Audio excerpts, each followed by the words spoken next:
আসন্ন ঈদুল ফিতরকে সামনে রেখে গলাচিপা পটুয়াখালী ও বগা রুটের যাত্রীদের জন্য দারুণ এক সুখবর। দীর্ঘদিন বন্ধ থাকার পর আগামী 15 মার্চ থেকে ঢাকা গলাচিপা নৌরুট পুনরায় চালু হতে যাচ্ছে। জানা গেছে, এই রুটে দুটি লঞ্চ বাগেরহাট 2 এবং আল শাফিন সাত্তার খান লঞ্চ নিয়মিত চলাচল করবে। এতে গলাচিপাবাসী সহ আশপাশের যাত্রীরা সহজেই ঢাকা, বগা ও পটুয়াখালী রুটে যাতায়াত করতে পারবেন।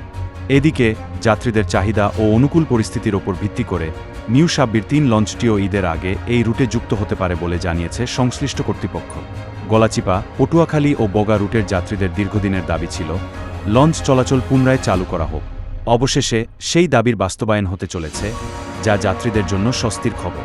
লঞ্চ সার্ভিস চালু হওয়ায় যাত্রীদের যাতায়াত ব্যয় কমবে এবং দীর্ঘ সড়কপথের দুর্ভোগ লাঘব হবে।